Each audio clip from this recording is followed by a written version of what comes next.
মধ্যবিত্ত ফ্যামিলিতে টাকা না থাকলেও সুখে কিন্তু ভরপুর থাকে। আমাদের যাদের হচ্ছে মধ্যবিত্ত ফ্যামিলি, একমাত্র আমরা জানি যে আমাদের ফ্যামিলিতে কতটা সুখ, কতটা আনন্দ।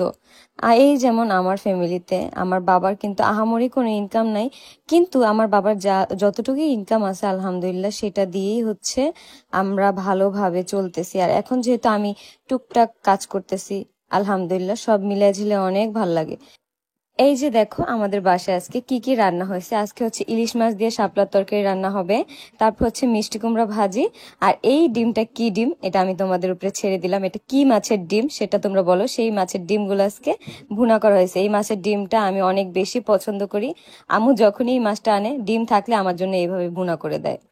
তোমাদের কি মনে আছে আমরা কিন্তু সেই দিন 3টা ইলিশ মাছ আনছিলাম, সেই ইলিশ মাছেরই একটা ইলিশ মাছ মনে হয় আজকে ছিল, যেটা দিয়ে আজকে শাপলা তরকারি রান্না করা হয়েছে। আর এই যে আজকে হচ্ছে আমার সিম্পল লাঞ্চ। আজকে হচ্ছে আমি লাঞ্চে এই সবকিছু দিয়েই মোটামুটি একটু একটু করে খাইছি। আমার আবার সব ধরনের তরকারি একটু একটু করে নিয়ে খেতে অনেক ভাল লাগে। তো এই যে আজকে আমি এখন খাওয়া দাওয়া করে এখন বের হয়ে যাব নিজেকে একটু প্যাম্পার করার জন্য। একটা মানুষের মন মানসিকতা যত ভালো থাকে, মন যত ভালো থাকে, তার নিজেকে তত সুন্দর ভাবে প্রেজেন্ট করতে ইচ্ছে করে। তখন কিন্তু নিজের যত্ন নিতে মন চায়। তো এই যে খাওয়া দাওয়া শেষ করে দেখলাম যে আয়াস আবার ঘুম থেকে উঠে গেছে। তো আয়াসকে নিয়ে আবার বলতেছি, বাবা তুমি আমার সাথে যাবা? তো আর কি আমার কথার কোনো পাত্তা না দিয়ে সে তার মতনই আর কি খেলা করতেছিল। আর এইদিকে আমাদের কেক চলে আসছে।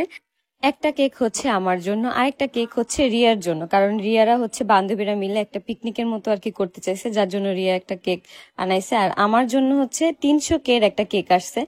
দুইটা কেকই কিন্তু দেখতে মাশাআল্লাহ অনেক বেশি সুন্দর হয়েছে। তোমরা এখন কমেন্ট করে জানাও যে এই দুইটা কেকের মধ্যে কোন কেকটা তোমাদের কাছে বেশি ভালো লাগছে। আমার কাছে কিন্তু রিয়ার যে কেকটা ফ্রেন্ডস ফরএভার, এই কেকটার ডেকোরেশনটা অনেক বেশি ভালো লাগছে। আমার কেকটাও কিন্তু অনেক সুন্দর, কিন্তু দুইটার মধ্যে এইটা বেশি সুন্দর হয়েছে, অনেক সুন্দর।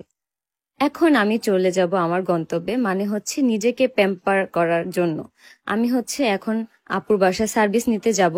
আর আপুর সার্ভিস কিন্তু আপুর সবাইকে বাসায় এসে দিয়ে যায়। তোমরা কিন্তু চাইলে আপুকে বুক করে রাখতে পারো। আমি হচ্ছে নেক্সটে আপুকে আমার বাসায় ডেকে নিব। অনেক আপুরাই আসো বাচ্চা সামলিয়ে, তারপর হচ্ছে সংসার সামলিয়ে কিন্তু তোমরা সময়টা বের করতে পারো না। তারা চাইলেই হচ্ছে আপুকে হোম সার্ভিসের জন্য বাসায় বুক করে নিতে পারো। তোমরা কিন্তু বাসায় বসে A to Z home service সকল কিছু পাবা, জাস্ট একটু সময় নিয়ে আর কি বসলেই হবে। অনেক আপুরা আছো বাচ্চা আর কি কান্না করে, যার জন্য হচ্ছে পার্লারে গিয়ে তোমরা মানে চাও না যে টাইমটা নষ্ট হোক, পার্লারে বাবুকে কিভাবে রাখবো। তো ওই সকল আপুরা কিন্তু চাইলেই খুব সহজেই আপুকে বাসায় বুক করতে পারো। তোমরা কিন্তু বাবুকেও টাইম দিতে পারতেছো, সাথে সাথে তোমরা নিজেকে প্যাম্পারও করতে পারতেছো, মাঝে মাঝে হচ্ছে নিজের সংসারের কাজগুলোও আর কি মানে করতে পারতেছো। কিছু ছোটখাটো কাজ থাকে না যেটা হচ্ছে বাসায় থাকলে করা যায়, সেই ধরনের কাজও কিন্তু তোমরা চাইলে করতে পারো। অবশ্যই হচ্ছে আপুকে বুক করে নিবা, আর অবশ্যই অবশ্যই 2-1 দিন আগে হচ্ছে জানাবা, যাতে করে আপুর জানতে সুবিধা হয় যে তোমাদের লোকেশন কোথায়, কখন যেতে পারবে। সবকিছু এভরিথিং জানতে হলে অবশ্যই আপুর পেজে নক দিয়ে এখনই বুক করে রাখো। আজকের ভিডিওটা এই পর্যন্ত। আল্লাহ হাফেজ।